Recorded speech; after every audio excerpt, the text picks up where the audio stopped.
The academy went silent the moment the screaming started. Not simulated screaming, not audio generated by training software or reconstructed battlefield effects designed to harden cadets against panic. This was real, raw, distorted by damaged comm systems and overloaded microphones, echoing through the massive lecture chamber with the kind of terror no species could fake. Hundreds of alien cadets froze in their seats as a projection wall illuminated the darkness in violent flashes of red emergency light. A warship corridor appeared on screen, shaking so hard the camera feed struggled to stabilize. Bodies slammed against the walls. Sparks burst from ruptured conduits. Somewhere far below the camera's position, something enormous was tearing through steel. Instructor Kaler did not speak. That alone unsettled the room more than the footage. The old Ver commander was famous for talking during combat analysis sessions. He narrated mistakes, mocked fear responses, explained tactical failures with cold amusement. But now his four silver eyes remained locked on projection in complete silence while the feed descended deeper into chaos. The camera operator stumbled around a corner just as the hallway behind him collapsed inward like crushed paper. A shadow moved through the debris cloud. Massive, fast. The cadets heard the soldier breathing harder. Then they heard him praying. A second later, the camera caught sight of the creature pursuing them. The lecture chamber erupted into horrified whispers. Even among species trained for military command, few had ever seen authentic footage from the Hollow Zone catastrophes. The thing on screen barely resembled biological life. It moved wrong, limbs unfolding in impossible directions as it dragged itself through the corridor, ceiling instead of the floor. Every sensor report from the incident claimed the entities inside the Hollow Zone ignored physics entirely. Entire fleets had vanished trying to contain them. The soldier running through the corridor knew he was already dead. Everyone watching knew it too. The feed jerked violently as explosions thundered somewhere ahead. The hallway lights died. Emergency crimson flooded the corridor. The soldier turned another corner and suddenly stopped running. Confusion rippled through the chamber. The creature behind him was still coming. Fast. The footage shook from terrified breathing, yet the soldier no longer moved. For a brief second, nobody understood why. Then the camera tilted upward. Someone was sitting in the middle of the corridor, not hiding, not injured, sitting. The figure leaned against a supply crate beside a maintenance hatch, while absolute hell unfolded around him. He wore a dark gray utility jacket with rolled sleeves and heavy cargo boots covered in ash. One gloved hand held a metal ration container. The other rested calmly against his knee. He looked almost bored. Around him, warning sirens screamed. Behind him, soldiers died. Above him, the ceiling literally burned. Yet the human simply continued eating while sparks rained across the floor. Several cadets actually laughed in disbelief before the sound died in their throats. The creature charging down the corridor reached the human's position and ignored him. It rushed straight past. The projection chamber fell deathly still.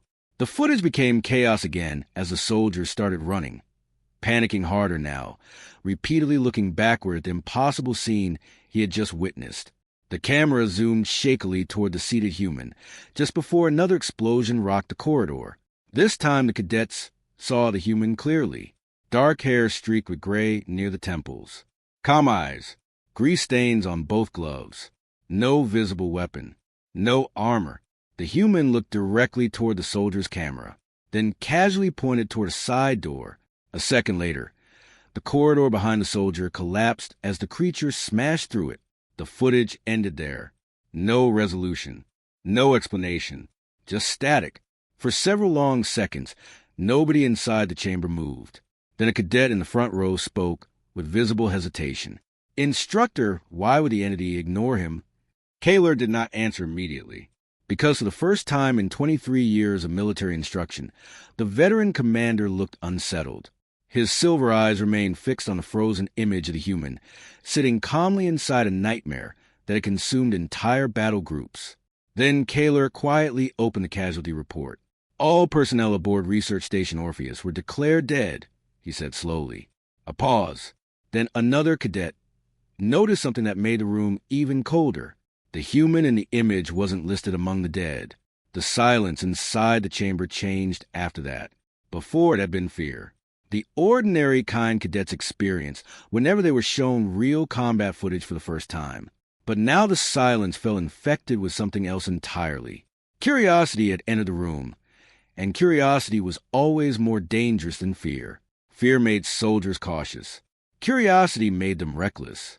Instructor Kaler understood that better than anyone, which was why he immediately attempted to shut the session down. "The footage is classified beyond cadet clearance," he announced, his deep voice echoing against the metallic walls of the Academy Hall. "Discussion of what you saw is prohibited outside this room." That should have ended it. Instead, every cadet immediately started whispering. Questions spread faster than panic ever could. Some demanded to know whether the footage had been altered. Others insisted the human had to be bait used by the entity somehow. A few quietly wondered whether humans possessed abilities the rest of the galaxy had intentionally hidden. But the most disturbing reaction came from the students who said nothing at all. They simply kept staring at the frozen image on the projection wall, as if afraid looking away might somehow make it disappear. Kaler terminated the image with visible irritation. The human vanished. Strangely, that made the room worse. "His name is Elias Rook," Kaler said. "Human civilian contractor. Maintenance division." Confusion spread instantly. Not a soldier? A contractor? That answer felt offensively ordinary. One cadet actually laughed nervously. "You expect us to believe a maintenance worker survived Orpheus Station?" Kaler's expression darkened. "No, I expect you to understand that surviving impossible situations does not make someone special." The words sounded convincing. The hesitation in his voice did not, because Kaler had already checked the casualty logs 3 separate times while the cadets argued. Every version returned the same result. Elias Rook had officially boarded Orpheus Station 31 hours before the Hollow Zone breach. And according to every recorded survival estimate, nobody should have exited alive. Yet Elias Rook had somehow signed departure clearance 2 days later from an entirely different sector. No rescue record existed between those points. No explanation existed at all. That alone should have disturbed him enough. Unfortunately, it became worse. One of the cadets in the upper rows, a thin Lenari with enhanced visual implants, requested permission to re-examine the footage frame by frame. Kaler refused immediately. The cadet did it anyway. Within minutes, the projection wall filled again. This time paused on the exact moment the creature rushed past Elias in the corridor. The chamber zoomed tighter and tighter onto frozen frame until the image distorted into grainy static. Then someone noticed the creature's posture. It wasn't attacking. It was avoiding him. The realization spread through the room like poison. "No!" Kaler snapped immediately. "You are misinterpreting movement during a pursuit sequence." But even he sounded uncertain now. The creature's body had clearly shifted away from Elias.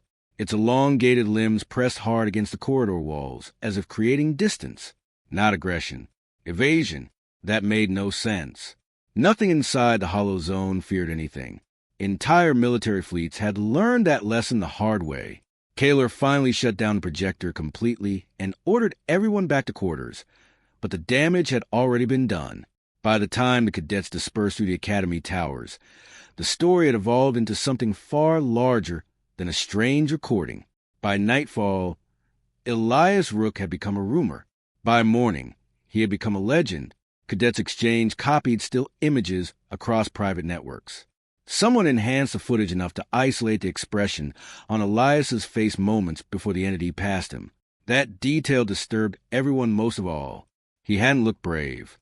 He hadn't even looked afraid. He looked annoyed, as though the apocalypse interrupting his meal was mildly inconvenient. 3 levels beneath the Academy, Kaler sat alone inside the restricted archive chamber reviewing Elias Rook's personnel file for the 7th time. Nothing fit. The human's record was aggressively average. No elite military service. No combat commendations. No classified augmentations. He had worked logistics, engineering support, and infrastructure repair across civilian and military sectors for nearly 2 decades. Psychological evaluations describe him as calm, cooperative, and unusually difficult to stress. That last line bothered Kaler. He opened another archived incident report almost absent-mindedly, then froze. His silver eyes narrowed. The report described a mining colony collapse on Yarrick, 12 years earlier. Reactor implosion, structural failure, toxic atmosphere breach, estimated fatalities, 11,402. Attached footage from emergency drones showed rescue teams evacuating survivors through collapsing tunnels. And in the background, Kaler's stomach tightened. There he was again, Elias Rook, carrying a toolbox. The commander immediately opened another file. Then another. A transport ship destroyed by solar flares near the Karth expanse. Elias visible helping move oxygen canisters. A biohazard outbreak on Vera Prime. Elias walking calmly through quarantine barricades. A military outpost overrun during a machine revolt. Elias repairing an access panel while soldiers exchange fire nearby. Every incident shared one horrifying detail. The official death tolls were catastrophic. And somehow, impossibly, Elias Rook was always there. Kaler leaned back slowly, feeling something unfamiliar creep beneath his armored skin. Unease. Not because the human survived, because the pattern suggested something worse. Disasters were not random around Elias Rook. They followed him. A warning pulse suddenly flashed across the archive console. Unauthorized access detected. Kaler's expression hardened immediately.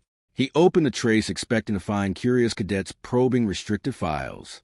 Instead, the request originated from Military Intelligence Command itself. Every file connected to Elias Rook was being locked down in real time. Entire sections vanished from the archive one after another. Incident footage disappeared. Survival records erased. Transfer history sealed. Someone at the highest levels of command was trying to bury him. Then Kaler noticed one final detail before the system purged the remaining files. The oldest surviving image of Elias Rook had been recorded 42 years ago, and he looked exactly the same. By the third day, the academy stopped functioning like a military institution and started behaving like a cult. Cadets gathered in hidden corners between training rotations, replaying stolen clips of Elias Rook in whispers usually reserved for forbidden mythology. Some treated him like proof humans possess secret survival instincts the galaxy had underestimated. Others believed he was something far worse. Rumors spread so aggressively that instructors began confiscating personal data slates during lectures, but that only deepened the obsession. Fear could be controlled. Mystery multiplied itself, and Elias Rook had become the center of one. Commander Kaler tried to contain the situation. He failed, because every attempt to erase Elias only made the anomalies surrounding him harder to ignore. Military intelligence arrived at the academy before dawn under full blackout authorization. Black-armored officers sealed archive corridors, confiscated recording systems, and quietly removed 3 cadets who had circulated enhanced footage online. No explanations were given. Their dormitories were emptied within the hour. That terrified everyone, not because cadets disappeared.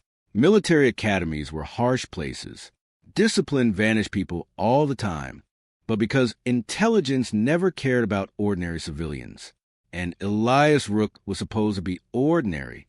Kaler stood inside the observation balcony overlooking the central training arena as 2 intelligence officers accessed the academy core archives below.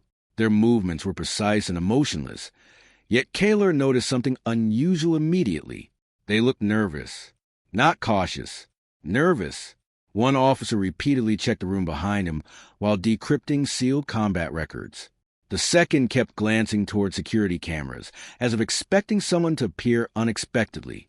Kaler had spent most of his life around soldiers. He knew what fear looked like when professionals tried hiding it. That realization disturbed him more than the footage itself. Hours later, intelligence summoned him privately. The meeting lasted exactly 4 minutes. You will discontinue all investigations regarding Elias Rook. The lead officer stayed without introduction. Kaler crossed both armored arms. My cadets already know about him. Then tell them to forget. That stopped being possible 2 days ago. The officer's expression tightened slightly. Commander, you are not equipped to understand what you are examining. Kaler felt irritation rise instantly. Then explain it. Silence, not refusal. Worse, The officer looked genuinely unable to answer. Finally, he placed a small data drive onto the table between them. "Review this alone," he said quietly. "Then terminate further inquiry." Kaler waited until they departed before activating the drive. At first, the file appeared corrupted. Old surveillance footage flickered across the screen in distorted monochrome. Timestamp markers glitched violently. The recording quality suggested something ancient, decades older than modern archive systems. Then Kaler noticed the date. 43 years ago. The footage showed a colony evacuation during the fall of Narrows, one of the deadliest civilian disasters in sector history. Buildings burned beneath orbital bombardment, while crowds flooded emergency transit lanes in total panic. Kaler had studied the fall of Narrows extensively during officer training. Nearly 2 million deaths. No organized evacuation survival. The footage shifted suddenly toward a damaged transit platform, and Kaler stopped breathing. A man stood near the platform entrance, helping civilians onto departing transports. Dark jacket, rolled sleeves, gray streaks near the temples. Elias Rook, exactly the same. Not younger, not older. The recording timestamp predated his official birth by 17 years. Kaler replayed the footage 3 times in complete silence. Then a worse realization hit him. Elias wasn't hiding from the camera. He noticed it. At the very end of the recording, the human looked directly toward the surveillance drone and smiled. The archive shut itself down immediately afterward. Kaler stared at the dark screen for several seconds before slowly standing from the table. For the first time in decades, instinct, not logic, told him something was profoundly wrong. Not with Elias, with the assumptions surrounding him. That night, Kaler requested a direct meeting. To his surprise, Elias agreed immediately. The human arrived wearing the same gray utility jacket visible in half the recordings now haunting the academy. He entered Kaler's office carrying a metal toolkit under one arm and a steaming cup in the other, looking more like exhausted maintenance staff than the center of an intelligence lockdown. "You wanted to see me?" Elias asked calmly. Kaler studied him carefully. No visible tension, no defensive posture. No signs whatsoever that the galaxy's military apparatus was quietly panicking around him. "You were on Narrows," Kaler said. Elias blinked once. "That's classified." It was 43 years ago. A pause. Then something subtle changed in Elias's expression. Not fear, not surprise. Recognition. "You saw the evacuation footage. You haven't aged." Elias sighed softly and set the toolkit beside the chair. "That again." Kaler's silver eyes narrowed. "Again?" The human leaned back slowly. People noticed eventually. The casualness of the response unsettled Kaler more than denial would have. "What are you?" the commander asked quietly. Elias actually looked confused by the question. "Human." That is no longer a sufficient answer. For the first time, the human's calm expression weakened slightly. Not with panic, with exhaustion. "You think I know why these things happen?" Elias asked. "Because I don't." Kaler activated the archived images across the office display wall. Disaster after disaster illuminated the room. Burning ships, dead worlds, battlefield footage, collapsing stations, and Elias Rook somewhere inside every single one. "You appear in impossible places," Kaler said carefully. "Mass casualty events. Extinction-level catastrophes. Situations where survival rates mathematically reach zero." Elias stared at the images silently for several moments. Then he said something Kaler would not forget for the rest of his life. "You know what the strange part is?" The commander waited. Elias looked up slowly. "I almost called in sick for most of them." Kaler felt genuine cold spread through his body. Because the human didn't sound proud. He sounded disturbed too. Then the emergency alarms activated across the academy. Every light in the command tower turned crimson simultaneously. A military-wide priority alert echoed through the station. Unknown anomaly detected. Multiple fleets lost. Sector collapse in progress. And for the very first time since entering the office, Elias Rook stopped looking calm. The academy transformed into a war zone within minutes. Emergency sirens thundered through every corridor, while cadets flooded toward mobilization decks in organized panic. Defense batteries rotated outward from the station hull. Long-range communications overloaded so badly that entire sections of the command network began freezing mid-transmission. Across the central tactical display, one blinking red sphere expanded steadily through nearby sectors like a spreading infection. The anomaly had no official classification yet. That terrified command most of all. Unknown threats could not be predicted, modeled, or controlled. Entire civilizations had collapsed under that exact mistake. Kaler stood inside the command chamber watching tactical officers argue over disappearing fleet signals, while Elias remained near the rear wall, unusually still. The human's calmness had vanished so completely that several officers kept glancing toward him instead of the tactical screens. It was subtle at first, a tightening around the eyes, a stiffness in posture. But the longer the reports continued, the more obvious it became. Elias recognized something. "Repeat the last transmission," he said suddenly. The room fell quiet. One officer hesitated before replaying the broken distress signal, recovered from the anomaly perimeter. Static burst across the speakers. Fragments of screaming followed. Then a distorted voice repeated the same sentence over and over. "Don't follow the lights." The transmission ended in violent interference. Elias closed his eyes briefly. Kaler noticed his hands tightening. "You've heard that before," the commander said. Elias looked toward the tactical display. Without answering immediately, the red anomaly sphere pulsed again across the map. 3 more fleet signatures vanished instantly. Then the human finally spoke. It changes shape depending on who sees it. Silence spread through the chamber. One of the officers frowned. "What?" "The anomaly," Elias replied quietly. "People think it's random because survivors describe different things. But it isn't random. It adapts." Kaler turned sharply. "You've encountered this before?" A pause. Then Elias nodded once. Every officer in the room stopped moving. "Where?" Kaler demanded. The human's voice remained low. "Research Station Orpheus." A chill swept through the chamber. That was impossible. Orpheus had been the largest recorded holozone breach in modern history. No surviving intelligence ever explained what happened inside, because the station itself had partially vanished from normal space before recovery teams arrived. Military science divisions still argued over whether the event had even obeyed known physics. And now Elias stood calmly, claiming the current anomaly matched it. "Why wasn't this included in your reports?" One officer snapped.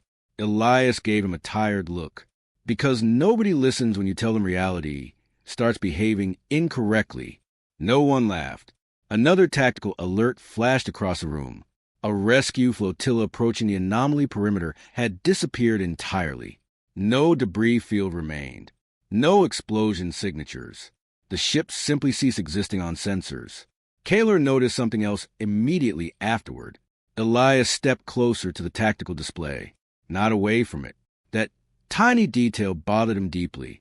Most beings instinctively retreated from danger. Elias always seemed drawn toward it instead, though not recklessly. More like someone recognizing unfinished work. "What are you thinking?" Kaler asked carefully. Elias remained focused on the projection. "The fleet commanders are reacting wrong." A tactical officer scoffed openly. "You're a maintenance contractor. And they're dead." The room went silent again. Elias pointed toward the shrinking fleet markers near the anomaly edge. "They're treating it like an enemy territory. Structured formations, long-range scanning, heavy sensor activity." He shook his head once. "That makes it worse." "How would you know that?" This time Elias answered immediately. "Because Orpheus did the same thing before it started noticing them." Nobody spoke after that. Not because they believed him. Because every surviving report from Orpheus ended with unexplained sensor distortions immediately before communications failed. Kaler felt unease crawling steadily upward through his thoughts. The deeper the situation became, the less Elias resembled a lucky civilian, and the more he resembled someone who had spent years surviving things nobody else understood. Or perhaps someone those things remembered. A new alert interrupted the silence. Emergency beacon detected inside anomaly perimeter. Partial civilian life signatures confirmed. The chamber erupted instantly. Survivors changed everything. Command officers began arguing over rescue deployment options, while tactical projections updated rapidly across the room. Deep inside the anomaly zone, a damaged communications beacon flickered weakly between distortion waves. Civilian transport signatures appeared around it. Trapped, Kaler turned toward Elias instinctively. The human already looked pale. How long until collapse? Elias asked. A navigation officer checked the calculations. Estimated 90 minutes before the distortion field fully consumes the beacon sector. Elias swore quietly under his breath. Then he started walking toward the exit. Kaler blocked him immediately. No. Elias looked genuinely confused. No. You are not going near that anomaly. People are trapped inside, and entire fleets are disappearing trying to reach them. Elias rubbed one hand against his forehead. Then they need someone who knows how these things behave. The statement landed heavily in the room. Not confidence. Experience. Kaler lowered his voice. You survived Orpheus. Barely, from what I can tell. The human met his gaze steadily. Which means I know the mistake they're making. Or it means you should stay very far away from this. For the first time since arriving at the academy, Elias showed visible frustration. You think surviving something once magically makes you safe from it? He asked. That isn't how this works. Then he glanced toward the tactical display again, and something inside his expression changed completely. Not fear, recognition, like someone seeing an old scar reopening. The lights are starting, he said quietly. The officers exchanged confused looks. What lights? Kaler asked. Elias didn't answer immediately, because across every tactical screen in the chamber, tiny unidentified signals had suddenly appeared inside the anomaly. Hundreds of them, moving. Nobody in the command chamber understood what they were looking at. The unidentified signals drifted slowly through the anomaly field like scattered embers floating inside deep water. At first glance, they appeared harmless, almost beautiful against the crimson distortion waves swallowing entire sectors of space. Then the tactical system started trying to track them. Every monitor immediately malfunctioned. Targeting software froze. Sensor readings duplicated themselves. One officer's console displayed the signals inside the station itself for nearly 3 seconds before correcting. Another screen showed them moving backward through previously recorded flight paths. The anomaly wasn't merely disrupting systems anymore. It was rewriting interpretation. And Elias Rook looked more frightened with every passing second. Kaler noticed that immediately. Not the kind of fear soldiers displayed during combat. This was older, sharper, the expression of someone watching a nightmare return exactly the way they remembered it. The lights are how it hunts, Elias said quietly. The chamber fell still. One of the navigation officers forced a nervous laugh. Hunts. Elias ignored him. His eyes remained fixed on the drifting signals moving across the tactical map.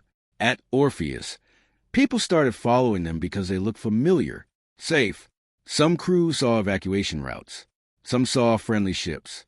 One man thought the lights were his family waiting for him. Elias swallowed once. He walked into a reactor breach, smiling. Silence tightened across the room. Another officer frowned. Hallucinations caused by radiation exposure. No, Elias said immediately. Radiation doesn't make entire crews disappear from SEAL rooms. That ended the discussion. Kaler studied the human carefully now. Elias was no longer speaking like an outsider piecing together fragments after surviving a disaster. He spoke like someone who had lived inside the anomaly long enough to understand its behavior. And somehow that realization felt worse than any supernatural explanation. How did you survive Orpheus? Kaler asked quietly. Elias hesitated. That was new too. Until now, the human answered terrifying questions with exhausted indifference. But this question forced visible resistance across his face, as though he genuinely did not want to remember the answer. Finally, he exhaled slowly. I stopped trying to escape. Confusion spread through the chamber. What does that even mean? Someone demanded. Elias leaned both hands against the tactical console. Everyone kept searching for patterns. Exit routes, enemy behavior, safe zones. But the anomaly reacts to attention. Panic makes it worse. His gaze darkened slightly. The harder people fought to survive, the faster things collapsed around them. That makes no tactical sense, a strategist snapped. It doesn't care about tactics. Another wave of system distortions rolled through the station. This time, several overhead lights exploded outright, showering sparks across the command floor. The unidentified signals on the tactical display multiplied again. Now there were thousands, and they were moving closer. A junior cadet monitoring civilian distress frequencies suddenly spoke up from the rear consoles. "Sir, we're receiving audio from inside the anomaly." The room snapped toward him instantly. "Play it." Static flooded the chamber speakers first. Then came breathing. Heavy, uneven, terrified. A woman's voice emerged through the interference. "We can see them outside the windows." Another voice whispered something unintelligible nearby. The woman continued speaking rapidly now, panic rising. "The lights keep changing shape. Some people think rescue teams are out there, but there's nothing on scanners, and—" A loud metallic impact interrupted her. Then screaming erupted in the background. The transmission cut instantly. No one moved afterward, because underneath the screaming, just before the signal died, everyone had heard another sound. Knocking. From outside the ship. Kaler turned slowly toward Elias. The human looked sick. "We're running out of time," Elias said quietly.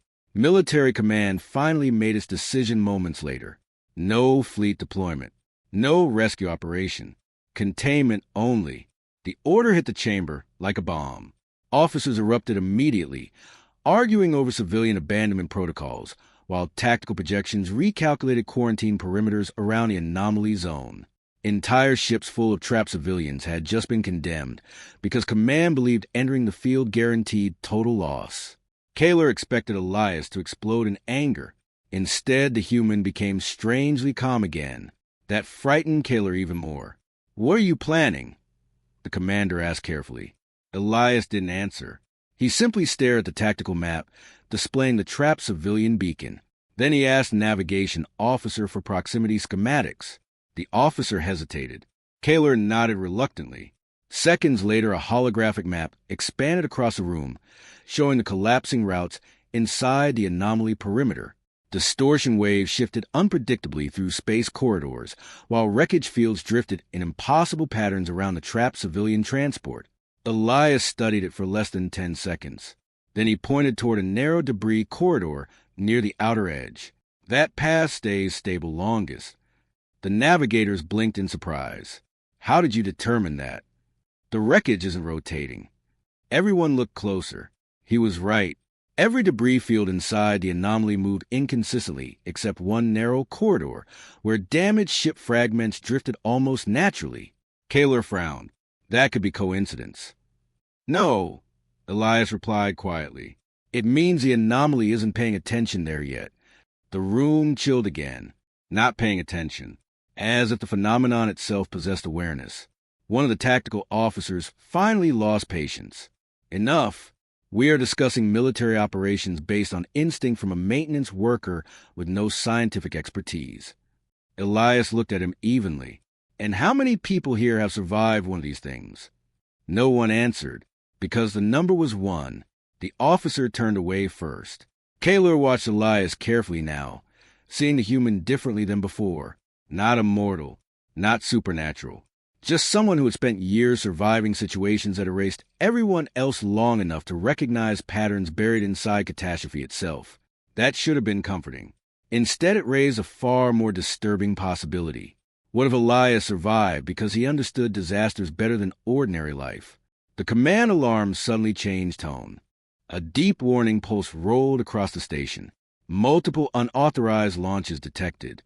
Kaler spun toward the tactical displays. 3 Academy transport ships were leaving the station hangars without clearance, and inside the lead vessel sat 6 cadets, including the visual analyst who first spotted Elias in the Orpheus footage.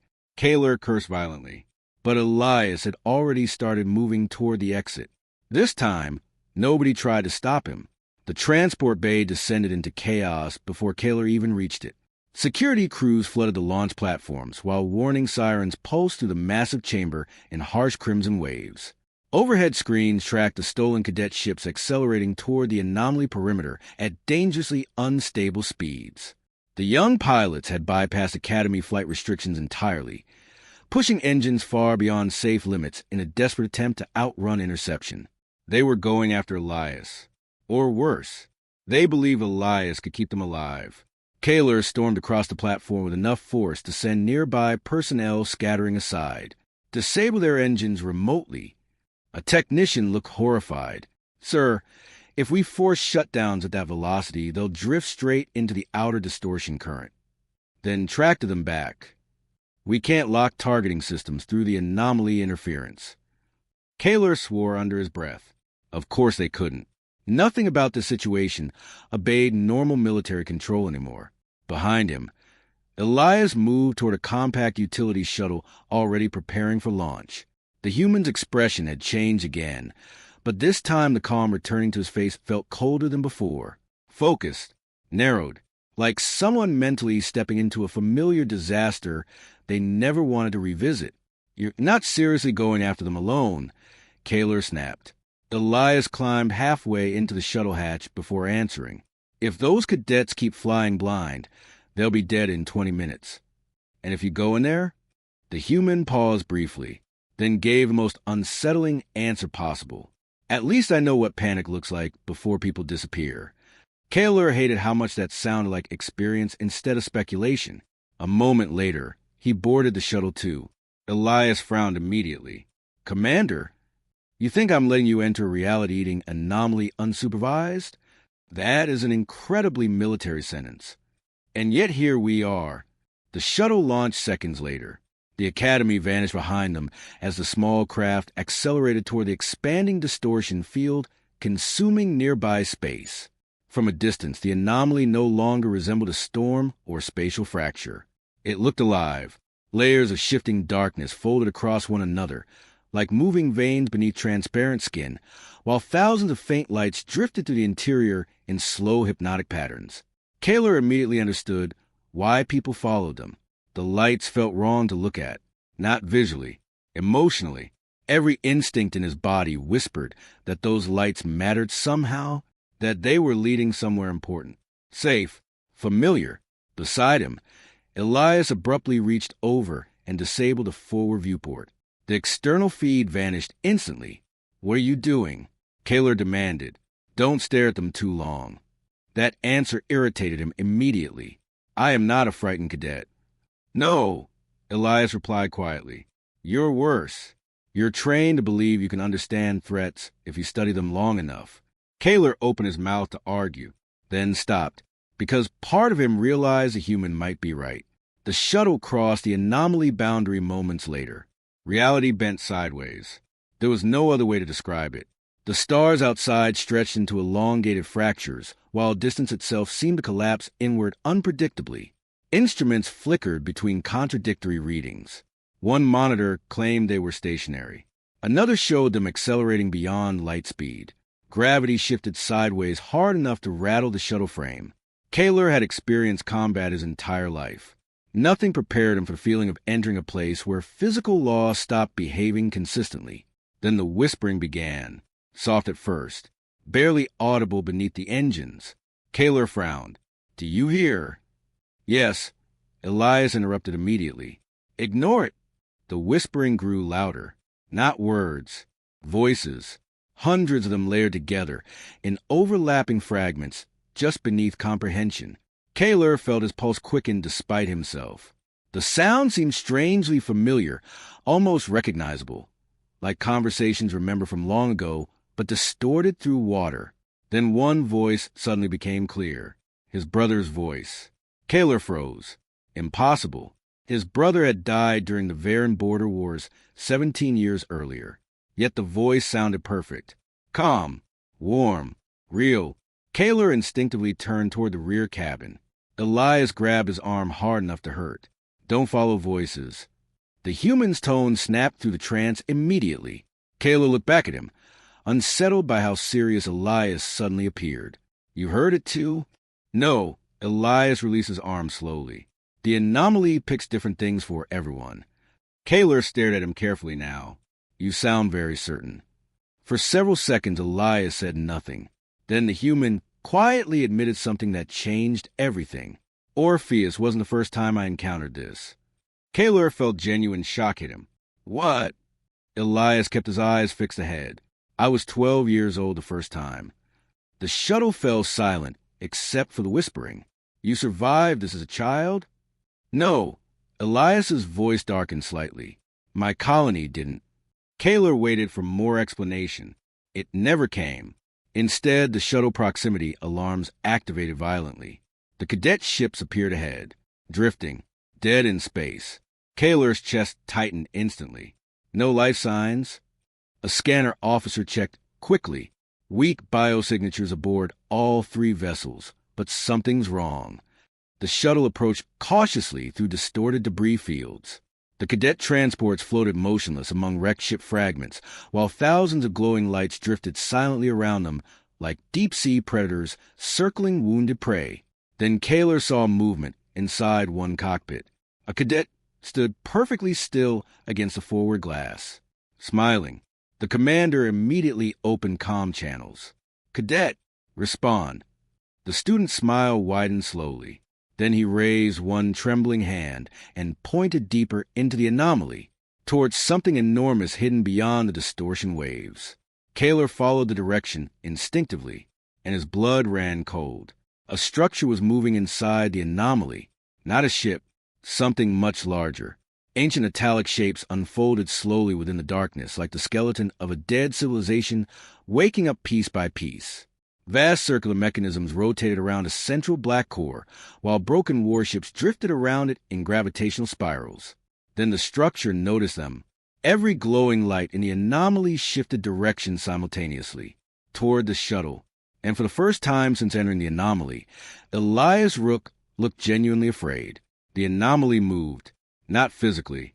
The massive structure hidden beyond the distortion field remained suspended in darkness, its enormous rings rotating with slow mechanical precision, while broken fleets drifted around it like debris trapped inside a storm. Yet somehow the entire region still felt as though it had turned toward them, toward Elias. Every glowing light surrounding the shuttle began converging at once. Kaler's tactical instincts screamed immediately. Evasive maneuvers. The pilot slammed the controls sideways just as dozens of lights accelerated past the hull. They did not collide.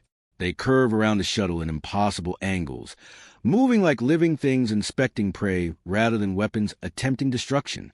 That frightened Kaler more. Weapons made sense. Curiosity did not. Inside the drifting cadet ships ahead, movement erupted suddenly.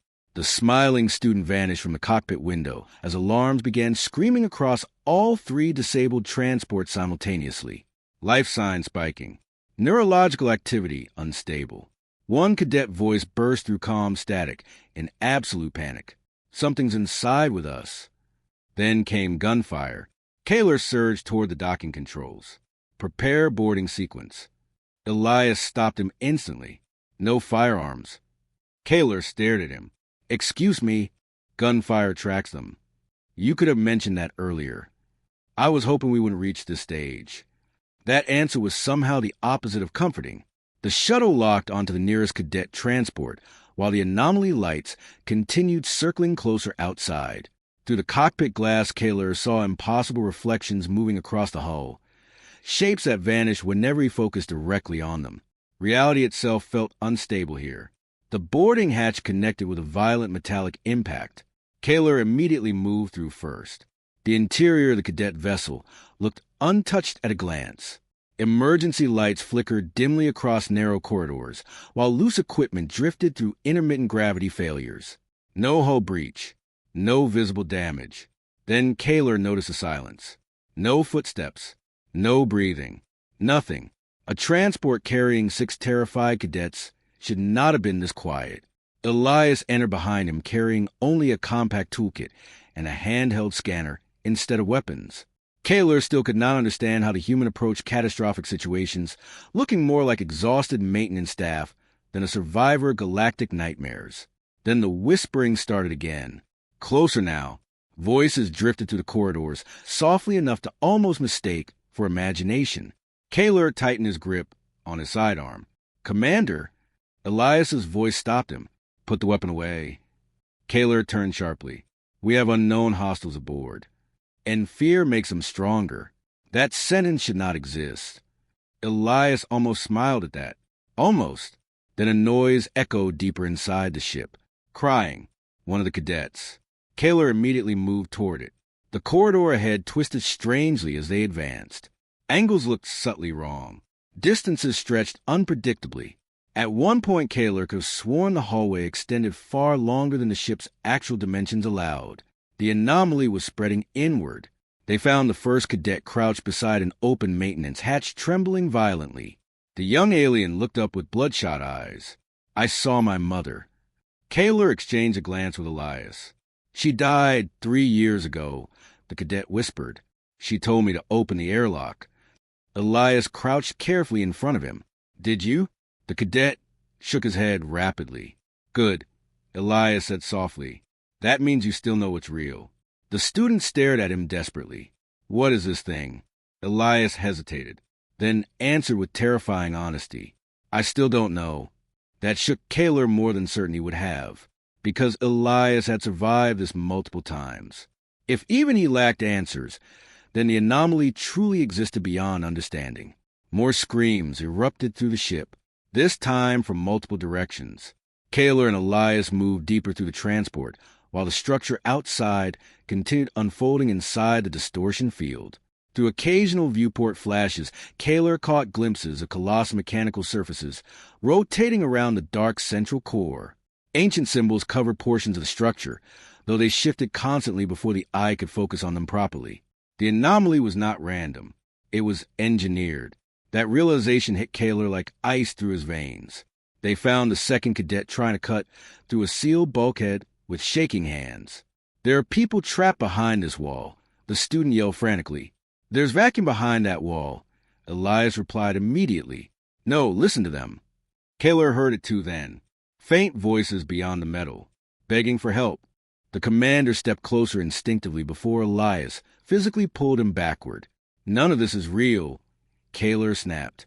Elias met his gaze carefully. That's the problem. Some of it is. Before Kaler could respond, the entire ship lurched violently sideways. Warning alarms detonated across every corridor. External hull breach detected. Kaler rushed toward the nearest viewport.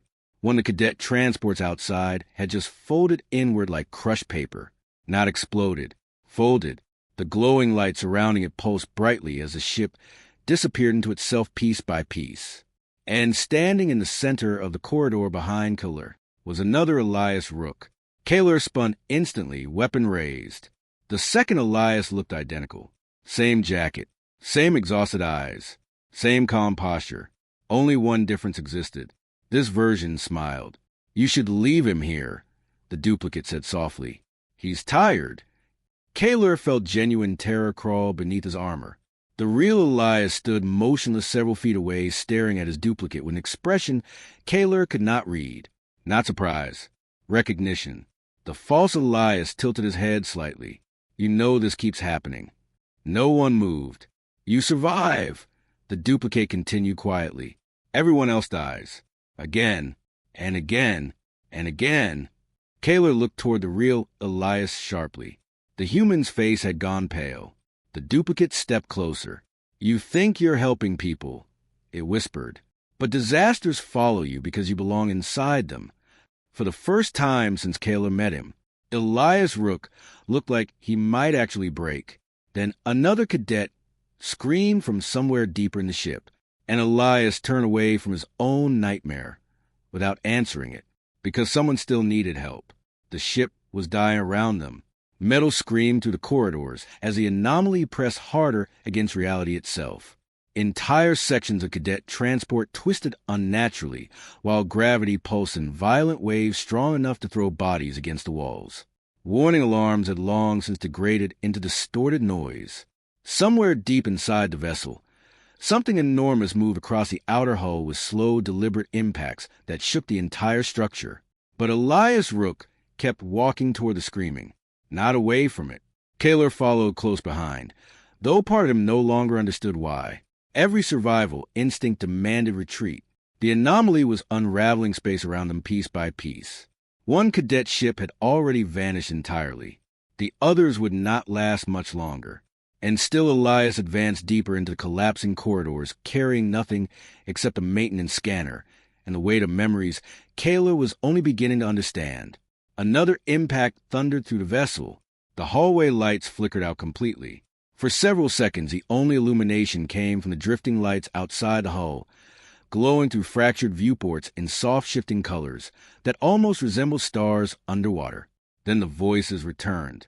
Not whispers anymore. Thousands of overlapping voices flooded the corridor at once, pleading, crying, calling names. Kaler heard dead soldiers from wars decades past. He heard his brother again, this time clearer, closer, but Elias heard something different. Kaler realized at the moment the humans stopped walking. Elias stood motionless in the darkness, staring toward the far end of the corridor where nothing visible waited. Yet Kaler watched grief hit the human harder than fear ever had. "You're not real," Elias whispered. A small child voice answered from the darkness. "You left us." Kaler felt the words land like physical blows. The human closed his eyes briefly. "I tried." The corridor around them shifted. Suddenly Kaler saw fragments too. Not hallucinations exactly, but impressions bleeding through the anomaly. A collapsing colony. Fire-consuming habitation towers. Civilians trapped behind sealed evacuation gates. And a young boy dragging survivors through smoke-filled corridors while adults panicked around him. Young Elias. Kaler finally understood. The human had not become calm because he lacked fear. He became calm because panic killed people.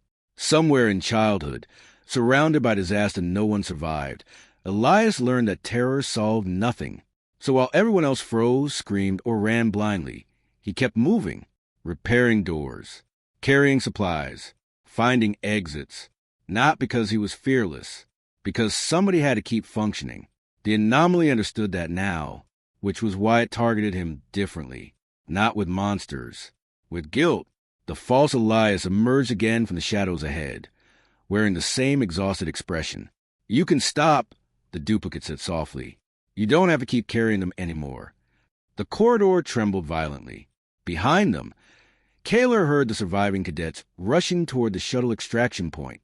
They had minutes left at most before the anomaly consumed the transport entirely. But Elias didn't move. For one terrifying second, Kaler thought the anomaly had finally won. Then the human quietly asked the duplicate a question. "If I stop, who keeps helping them?" Silence followed, not because the anomaly lacked answers, because it did. The false Elias faded slightly, and Kaler suddenly understood the truth. The anomaly preyed on fear, obsession, desperation, and self-preservation because those emotions made intelligent beings predictable.